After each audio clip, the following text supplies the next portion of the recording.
ప్రతి ఒక్క ఇన్సిడెంట్ని రక్కస్ చేసి కొన్ని సంఘాలు కానీ రాజకీయ నేతలు కానీ దానికి హవా ఇచ్చి దానికి స్టార్ట్ చేసినామో డే 1 నుంచి మా జనాల మధ్యలో మా పైన ఎంత నమ్మకం ఉందంటే డే 1 నుంచి ఏం లేదంటే కూడా 50 to 60 పేషెంట్స్ ప్రతి ఒక్క మండల్ నుంచి వస్తున్నారు.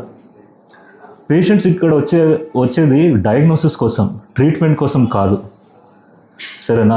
ఇక్కడ మా దగ్గర ట్రీట్మెంట్ లేదు. ఆల్రెడీ వాళ్ళు డాక్టర్ కన్సల్టేషన్ తీసుకుని ఉంటారు. వాళ్ళకి ఏమైనా డౌట్ ఉంటే, డాక్టర్ గారికి డౌట్ ఉంటే వాళ్ళకు ప్రిస్క్రిప్షన్ రాస్తారు. ఏమైనా ఎమర్జెన్సీ ఉంటే మాతో డైరెక్ట్గా ఫోన్లో మాట్లాడతారు. తర్వాత పేషెంట్ ఇక్కడ వస్తారు. మేము చూస్తాము. ఒకవేళ ఎమర్జెన్సీ ఉంటే దాన్ని వాళ్ళని కన్సెంట్ తీసుకొని సిటీ చేయాలా, ఎక్స్రే చేయాలా, అల్ట్రాసౌండ్ చేయాలా. సరేనా? ప్రతి ఒక్క పేషెంట్ ఒక రకంగా ఉంటారు. ఒకరిది 2 minutesలో అయిపోవచ్చు, ఒకరికి 5 minutesలో అయిపోవచ్చు. ఒకే పేషెంట్ ఒకే రకంగా ఉండరు కదా. సరేనా? మొదటిసారిగా ఫస్ట్ టైం ఆదోనిలో RT-PCR స్టార్ట్ చేసింది ఎవరు? Orbit diagnostic centre. 32 slice CT scan start చేసింది ఎవరు? Orbit diagnostic centre. First time 1.5 టెస్ట్ల MRI start చేసింది ఎవరు? Orbit diagnostic centre. మేము ఇంత గౌరవంగా చెప్పుకుంటాం. ఎందుకండి చేయాలా? ఇది మా ఊరిది, మా జనాల కోసం మేము ఉన్నాం ఇక్కడ. ఏమిది నెగ్లిజెన్స్ అంటూ? మేమంతా సోషల్లీ రెస్పాన్సిబుల్ కంపెనీ తెలుసా? ఊరికే మాకు రెండు అవార్డ్స్ వస్తాయా? మాకు 2 అవార్డ్స్ వచ్చాయండి. అక్కడ ఉంది most trusted diagnostic centre award అని. We are the best community health awards కూడా వచ్చాయి. ఎందుకు ఇస్తారండి? పాన్ ఇండియాలో ఆర్బిట్ని, మా ఆదోని బ్రాంచ్ని ఇంత పాన్ ఇండియా లెవెల్లో ఇంత రికగ్నిషన్ వస్తున్నాం మేము. ఎందుకు? మా దగ్గర ఆ టీం ఉంది. అంత కాన్ఫిడెన్స్గా మేము రిపోర్ట్ ఇస్తున్నాం. మా దగ్గర ఇంత బ్లేమింగ్ గేమ్ ఉంటే, మా వల్ల నెగ్లిజెన్స్ ఉంటే ఇంత పేషెంట్స్ ఎందుకు రావాలండి? సెకండ్ డేనో థర్డ్ డేనో షట్ డౌన్ వేసుకొని ఊరికే ఇంట్లో కూర్చోవాలా? కాకపోతే మేము ఒక సోషల్లీ రెస్పాన్సిబుల్ కంపెనీ. సరేనా? మేమేం చేయాలో మేము చేస్తున్నాం. ఏ ఒక్క డయాగ్నోస్టిక్ సెంటర్ కూడా 24 hours సర్వీసెస్ స్టార్ట్ చేయలేదు. మెట్రోస్లో కూడా అంత సర్వీసెస్ లేదు. మేము ఈ చిన్న ఊరిలో మా టెక్నీషియన్స్ని ఎక్కడెక్కడి నుంచి రిక్రూట్ చేసినాం. ముంబై నుంచి రిక్రూట్ చేసినాం, హైదరాబాద్ నుంచి టాప్ మోస్ట్ శాలరీ ఇచ్చేసి రిక్రూట్ చేసుకొని పెట్టుకున్నాం మేము. 24 hours సర్వీసెస్ అండి. నైట్ మీరు 1 o'clock వస్తే కూడా మీకు షుగర్ టెస్ట్ చేస్తాం. ఏమండి, మీరు ఒకవేళ షుగర్ టెస్ట్కి వస్తే డయాగ్నోస్టిక్ సెంటర్ షుగర్ టెస్ట్కి పోయినారు, డయాగ్నోస్టిక్ సెంటర్ వల్ల డయాబెటీస్ వచ్చింది అనేసి ఎవరన్నా చెప్తారా? ఎందుకు వచ్చినారు? మేమేమి పిలిచినామా? మీరు రెఫర్ చేసినాక కోసం కదా మేము వచ్చింది. మీరు వచ్చారు ఇక్కడ అంటే ఏదో ఒకటి. ఒక మనిషి వచ్చినాడు, ఎవరికైనా తెలుసుకుని వస్తుందా గుడ్డపొట్టు వస్తుందని? ఆయన ఇక్కడ కూర్చున్నాడు, హార్ట్ అటాక్ వచ్చింది, చచ్చిపోయినాడు అంటే డయాగ్నోస్టిక్ సెంటర్ జవాబారీనా అది? మాకు ఎలా తెలవాలా? అన్లెస్ అండ్ అంటిల్ మాకు క్లియర్ కమ్యూనికేషన్ లేకపోతే. సో ఈరోజు మా సంస్థ గురించి ఒక క్లారిఫికేషన్ కోసం మీ అందరితో మిమ్మల్ని పిలిచినాము. తర్వాత ఫర్దర్గా ఏమైంది ఆ రోజు ఇన్సిడెంట్స్ గురించి మన రాజశేఖర్ గారు వాళ్ళు చెప్తారు టైం లేను. ఎందుకంటే ఆ రోజు నేను లేను. సరేనా? తను ఉన్నాడు, తను చెప్తాడు. నా పేరు డాక్టర్ వినయ్. నేను ఇక్కడ వన్ ఆఫ్ ద పార్ట్నర్ని. నాతో పాటు ఇంకో పార్ట్నర్ డాక్టర్ మధుసూదన్ ఉన్నారు. సరేనా? As well as I'm also president of Indian Medical association Adoni branch. ఈ టైం లైన్ గురించి అంటే టర్న్ ఓవర్ టైం లైన్ గురించి Madhusudan is the apt person. ఆయన మీకు ఆన్సర్ ఇస్తారండి. ఇది 1 by 1 ఆయన అయిపోయిన తర్వాత నేను మాట్లాడతాను. Very good afternoon. మా అందరూ మీడియా ఫ్రెండ్స్కంతా నమస్తే అండి. మేము కొన్ని క్లారిఫికేషన్ కోసం మిమ్మల్ని అందరినీ ఈరోజు పిలిచినాం. First of all, orbit diagnostic centre అనే సంస్థ it's a very socially responsible సంస్థ. సరేనా? మేము 2020 ఎప్పుడు కోవిడ్ టైం నుంచి మేము సర్వీసెస్ ఇస్తున్నాం. 2020లో ఏమైంది? కోవిడ్. అప్పుడంతా ఏమైంది? అందరూ కర్ఫ్యూలో ఉన్నప్పుడు మా టెక్నీషియన్స్ అంతా బ్యారికేడ్ జంప్ చేసి ప్రతి ఒక్క పేషెంట్ ఇంటి దగ్గర వెళ్ళి కోవిడ్ శాంపుల్ తీసి మేము దాన్ని ప్రాసెస్ చేసినాం. 6 hours-లో 12 hours-లో రిపోర్ట్స్ ఇచ్చినాం. సరేనా? అప్పుడు ఏమైంది? కోవిడ్ ఒక రిపోర్ట్ రావాలంటే 4 days టైం పట్టుకునేది. అది ఒక మాలిక్యులర్ బయాలజీ ల్యాబ్ సెటప్ చేసి దాదాపు 85 lakhs మొత్తం లాస్. అది ఏ రేటుకి చేసినాము? బయట అంతా 3,000 4,000 చార్జ్ చేస్తామంటే మేము గవర్నమెంట్ పెట్టిన రేట్ ఎంత 270 రూపీస్. 270 రూపీస్. మాకు రియేజెంట్ కాస్ట్ పడింది 350 రూపీస్. హైదరాబాద్ వెళ్ళి లైన్లో నిలబడి రియేజెంట్స్ తీసుకొచ్చి ఇక్కడ వచ్చి శాంపిల్స్ ప్రాసెస్ చేస్తే మీకు 6 అవర్స్లో రిపోర్ట్ ఇచ్చినాం. ఆ నమ్మకంతో మేము ఎప్పుడు అల్ట్రాసౌండ్ సర్వీస్. నేను doctor Saifullah, vice president Indian Medical Association. ఈరోజు ముఖ్యంగా మేము ఇక్కడ సమావేశం అయ్యడానికి కారణం ఏమంటే, నిన్న జరిగిన ఇన్సిడెంట్స్ చాలా బాధాకరమైనది. ఒక పేషెంట్ ఫ్యామిలీ పరంగా, ఒక డాక్టర్స్ పరంగా ఇద్దరికి చాలా వరకు బాధ కలిగింది. ఎలాగో అంటే వాళ్ళు ప్రాణం కోల్పోయినారు. అది మామూలుగా అన్యాచురల్ డెత్ కాబట్టి ఆ ఇన్సిడెంట్ జరిగింది, గోడ పడింది, అక్కడ ట్రీట్మెంట్ దొరకలే, ఇక్కడికి రావడము, ఇక్కడ ట్రీట్మెంట్ సరిగ్గా దొరకకుండా జస్ట్ ఇన్వెస్టిగేషన్ ప్రాసెస్లోనే ప్రాణం పోవడం అనేది అది ఎమర్జెన్సీగానే భావిస్తున్నాం. అది ఎమర్జెన్సీ ఉంది కాబట్టి మనకు ఇన్వెస్టిగేషన్ కన్నా ముందు ఏదైనా డెత్ అయ్యింది అంటే అది చాలా సీరియస్ అయిన విషయమే, యాజ్ సింపుల్ యాజ్ దాట్. కానీ ఈ ఇన్వెస్టిగేషన్ ప్రాసెస్లో అన్నెసెసరీగా బ్లేమ్ గేమ్ అనేది చాలా వరకు జరిగింది. సో దానికి మా ఐఎంఏ తరపు నుండి మేము దానికి ఖండిస్తున్నాము. ఎటువంటి నిర్లక్ష్యం కానీ మా డాక్టర్స్ కానీ మా రిసెప్షన్లో పారామెడికల్స్ కానీ ఎటువంటి నిర్లక్ష్యం అనేది నేను లేదనుకుంటున్నాను. ఎందుకు అంటే ఆర్బిట్ డయాగ్నోస్టిక్ అనేది ఒక అసెట్ ఆదోనికి కానీ చుట్టుపక్కల మండలాలకు కానీ. ఎందుకు అంటే సింపుల్గా నేను ఒక క్వశ్చన్ వేస్తాను మీకు అందరికీ. ఒక సెంటర్లో కనీసం చుట్టుపక్కల ఉన్న డాక్టర్లలో, హాస్పిటల్స్లో, మండలాల్లో ఒక 200 డాక్టర్లు రెఫర్ చేస్తున్నారంటే 100 డాక్టర్లైనా ఆర్బిట్కి పంపిస్తున్నారు. దాంట్లో ఒక 5 to 10% పేషెంట్స్ అన్న ఎమర్జెన్సీ ఉంటాయి. ఏదో ఒక ఎమర్జెన్సీ. ఒకే పేషెంట్ ఉన్నాడు, ఆ పేషెంట్ ఎమర్జెన్సీ, మిగతా 99 పేషెంట్ ఎమర్జెన్సీ కాదు అనే రకంగా కాదు. కానీ ఒక ట్రీటింగ్ డాక్టరు యూజువల్గా మేమేం చేస్తామంటే, ఒక ఎమర్జెన్సీ సీరియస్ పేషెంట్ ఉన్నాడంటే వి కాల్ అప్, ఫోన్ చేసి doctor Madhu, doctor Karthik, doctor Vinay, sir ఒక ఎమర్జెన్సీ పేషెంట్ వస్తూ ఉంది, అందరు బిజీ ఉన్నారు అంటే మేనేజర్ సుధాకర్ రాజశేఖర్కి ఫోన్ చేసి, సార్ ఒక సీరియస్ పేషెంట్ ఉంది, ఫస్ట్ పంపించాలా వద్దా? ఎందుకంటే ఆల్రెడీ అక్కడ ఒక ఎమర్జెన్సీ పేషెంట్ అనేవాడు ఉంటాడు. ఏ పేషెంట్, ఏ మనిషి నార్మల్గా ఎవరు హాస్పిటల్కి రారు. ఫస్ట్ అండ్ ఫార్మోస్ట్ ప్రతి ఒక్కడు వచ్చేది బాధతోనే. ఒకడు 10% బాధ, ఒకటి 99% బాధ. అది ఎలా కనుక్కోవాలి? ఒక ట్రీటింగ్ డాక్టరే మనకు చెప్పగలరు. ఆ ట్రీటింగ్ డాక్టర్ రిక్వెస్ట్ వల్ల వీళ్ళు కూడా అలర్ట్ అయిపోతారు. సార్ బిజీ ఉంది, హాఫ్ అన్ అవర్ వరకు మీరు మేనేజ్ చేయండి, 1 hour వరకు మీరు మేనేజ్ చేయండి, ఫ్రీ చేసుకుంటాము, మీరు వెంటనే పంపిస్తే వెంటనే మేము దానికి ఆ పర్టికులర్ ఎగ్జామినేషన్ వాటెవర్ సిటీ కానీ అల్ట్రాసౌండ్ కానీ ఎక్స్రే కానీ చేసి మీకు ఇమీడియట్గా పంపిస్తామనే ఒక కాన్వర్జేషన్ ఉంటుంది. సో ఈ రకంగా నార్మల్గా జరుగుతుంది. ఇప్పుడు మీరే అందరూ చెప్తున్నారు, వాళ్ళ రిలేటివ్స్ చెప్తున్నారు, పేషెంట్ ఆటో దిగి నడిచి వస్తున్నాడంటే అది ఎంతవరకు సీరియస్?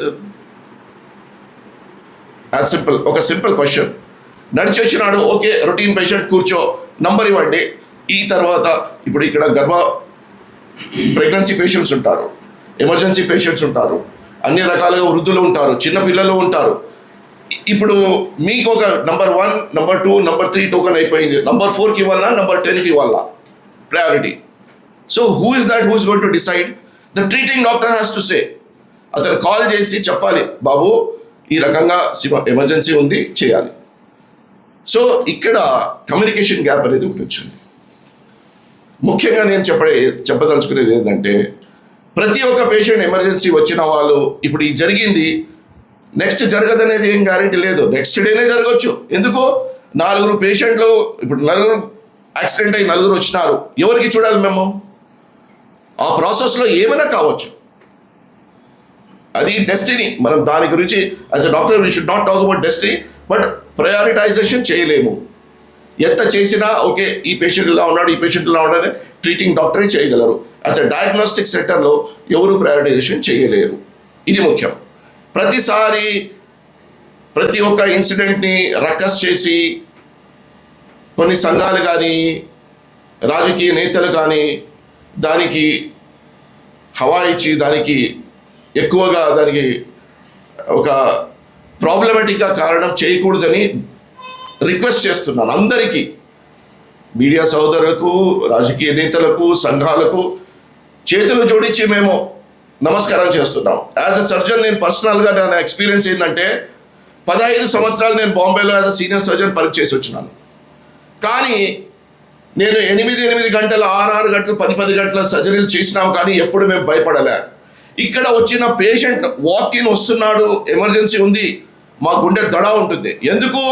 ఈ పేషెంట్ ఏమవుతాడో, తన వెంట 10 మంది పిలుచుకుని వచ్చి ఏ ప్రాబ్లం క్రియేట్ చేస్తాడో అనేది అందరి 99% డాక్టర్ల భయం, గుండెల్లో భయం ఉంది. ఇప్పుడు ఆ భయంతో మేము ట్రీట్మెంట్ ఎలా చేయాలి? మేము ఒక మనిషినే, మేము ఒక మెంటల్ స్టేటస్లో నివసిస్తూ ఉంటాము. యాజ్ ఎ సర్జన్ నేను ఆపరేషన్ చేయాలి అంటే అర్ధగంట ఆపరేషన్ కూడా ఒక పెద్ద కొండ నా తల మీద ఉంటుంది. ఇప్పుడు దాంట్లో మీరు ద సో కాల్డ్ రిలేటివ్స్ కానీ సంఘాలు కానీ మమ్మల్ని ఈ రకంగా ప్రాబ్లం క్రియేట్ చేస్తే ఎన్ని ఎమర్జెన్సీని మేము టేకప్ చేయగలము? ఇది సాధ్యం కాదు సార్, హ్యూమన్గా ఇది సాధ్యం కాదు. As simple as that. ఏ మనిషి స్ట్రెస్లో పని చేయలేడు. అండ్ దట్ టు ఒక హ్యూమన్ బీయింగ్ని కాపాడడం అంటే మనకు 100% మా స్టేటస్ నార్మల్ ఉంటేనే మేము ఏదైనా చేయగలము. మేము భయముతో ఎంతవరకు మీకు కాపాడగలము, ఒక సహజమైన ప్రజలకు ఎంతవరకు మేము సేవ చేయగలము? It is impossible sir. So అందుకొరకే ప్రతి ఒక్కరూ రెఫర్ టు హైయర్ సెంటర్. నేను వాస్తవాలు మాట్లాడుతున్నాను సార్, ఇది మీకు కూడా అర్థం కావాలి. ఒక ట్రీటింగ్ కాజ్ ఉంది, అపెండిక్స్ ఉంది, పగిలిపోయింది, ట్రీట్ చేయగలం మనం. కానీ 10 సార్లు నేను తీసుకోలే ఆ పేషెంట్. ఎందుకు? ఇవన్నీ బాధలు. కోవిడ్లో అపెండిక్స్ ఇట్లే రప్చర్ అయినప్పుడు కూడా నేను ఒక పేషెంట్ తీసుకున్నాను, కనీసం 100 మంది నా హాస్పిటల్ చుట్టూ ఉన్నారు. ఆ రోజు పోలీస్ సిబ్బంది గారు, పెద్దలు, మా డాక్టర్లు అందరూ దానికి రఫాదఫా చేసినారు. సో ఇంత స్ట్రెస్ ఉన్న సిచ్యుయేషన్లో ఎవరు పనిచేయలేదు సార్. మా రిక్వెస్ట్ ఆధుని సోదరులకు, ప్రజలకు, సంఘాలకు మా రిక్వెస్ట్ ఏంటంటే సార్, మాకు ఫ్రీ మైండ్ ఇవ్వండి, we can give the best services sir. Diagnostics కానీ, ట్రీట్మెంట్ కానీ, ఏ హాస్పిటల్ కానీ అందరి తరపు నుండి నేను అదే రిక్వెస్ట్ చేస్తున్నాను మీ అందరికీ. సార్ ఇది ఒక మెయిన్ ఇంపార్టెంట్ నోట్ అందరికీ పాస్ చేయాలని నేను కోరుచున్నాను.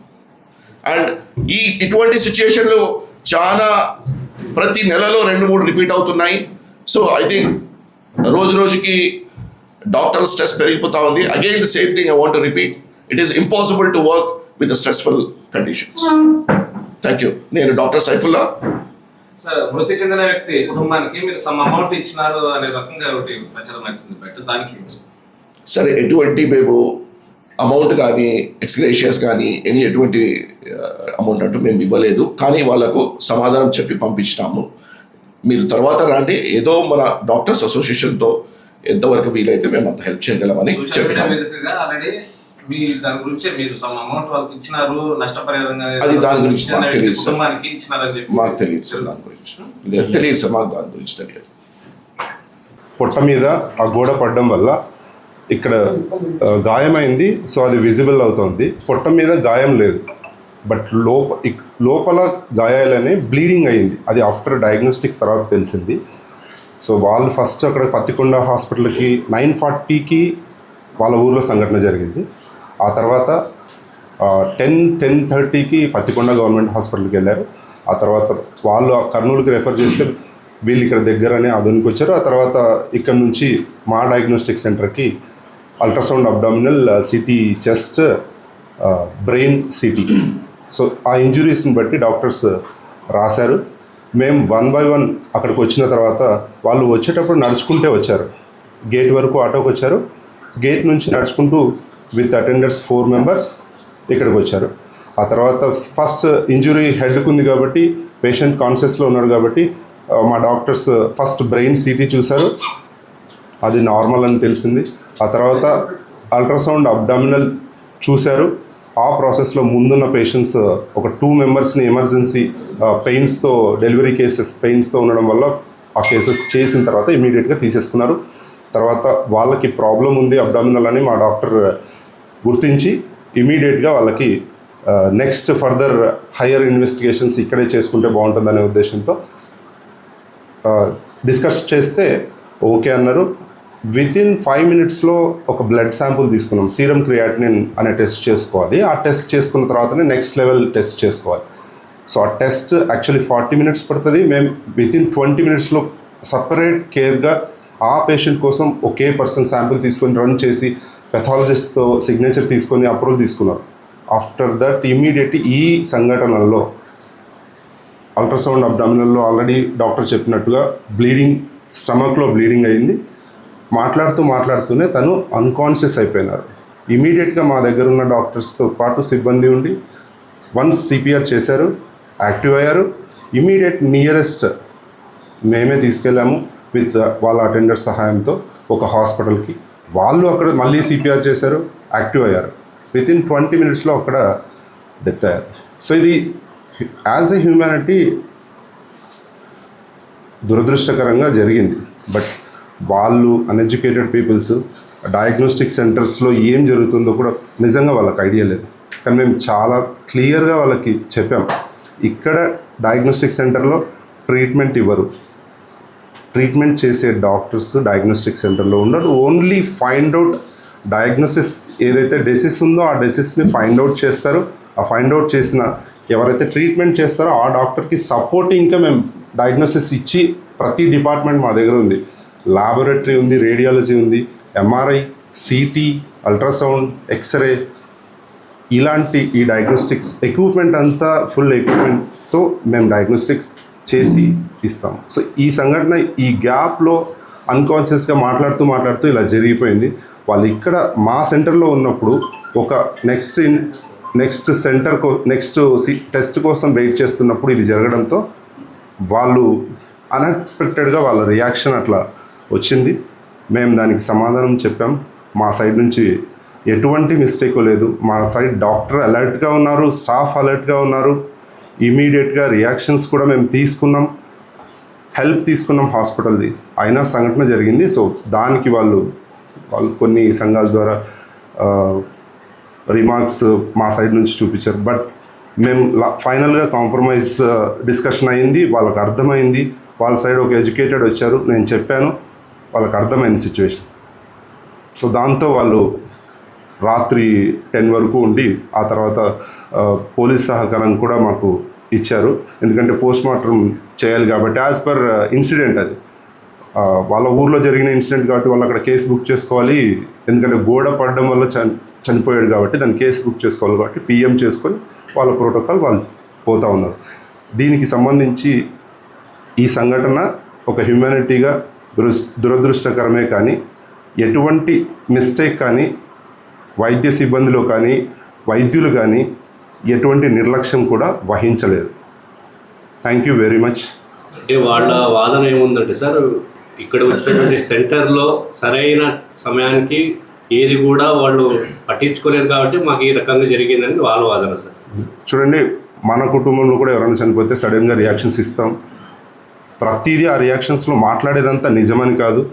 దానికి వైద్యులు ఉన్నారు, వైద్యులు చెప్పేది మెడికల్ లీగల్గా ఇప్పుడు ఏదైనా మిస్టేక్ మా సైడ్ నుంచి కానీ లేకపోతే వాళ్ళు ఏం జరిగిందనేది ప్రీవియస్ మీరు హిస్టరీ తీసుకుంటే గోడ తన మీద మొత్తం పడడం వల్ల ఇది జరిగిందనే తెలుస్తుంది. మా సైడ్ నుంచి మేము ఒక ఇంజెక్షన్ కానీ ఒక టాబ్లెట్ కానీ ఒక సెలైన్ కానీ ఎక్కడ ఏమీ మేము ఇవ్వలేదు. సో వెయిటింగ్ పీరియడ్ 4 ఇన్వెస్టిగేషన్స్ ఉన్నాయి కాబట్టి 1 by 1 చేయగలం. అందరికీ తెలుసు ఇన్వెస్టిగేషన్స్ 1 by 1 చేస్తారు. సో 1 by 1లో బ్లీడింగ్, ఇంటెస్టైన్లో బ్లీడింగ్ ఉంది కాబట్టి ఆటోమేటిక్గా 2-3 అవర్స్కి ఇలాంటి సిచ్యువేషన్ జరిగింది. అది ఇప్పుడు పిఎంలో కూడా తెలుస్తుంది. That's it. ఇప్పుడు వాళ్ళ సైడ్ నుంచి రైతులు ఉన్నారు, వాళ్ళకి చెప్పాము, రైతులు మాట్లాడిన విధంగా చెప్పారు. కానీ పత్రికా మిత్రులు మీరన్నా అర్థం చేసుకోవాలి, వాళ్ళు చెప్పింది ఎగ్జాక్ట్లీ కాకుండా ప్రొఫెషనల్ ఎక్స్పీరియన్స్ ఉన్న వాళ్ళతో మీరు అభిప్రాయం తీసుకొని ఇది వాళ్ళు అంటున్నారు ఇది కరెక్టేనా, డయాగ్నోస్టిక్ సెంటర్లో ట్రీట్మెంట్ ఇస్తారా? ఏం తప్పు జరిగింటే వాళ్ళు అలా మాట్లాడతారు? ఒక్కసారి మీరు మీరు పాత్రికేయులు రాసే ముందు కానీ వీడియో చూపించే ముందు కానీ ఒక్కసారి మీరు మీ మైండ్తో ఆలోచించి ముందుకు వెళ్ళాల్సిందిగా మిమ్మల్ని వేడుకుంటున్నాం. రాజశేఖర్ నా పేరు, ఆర్బిట్ డయాగ్నోస్టిక్ మేనేజర్.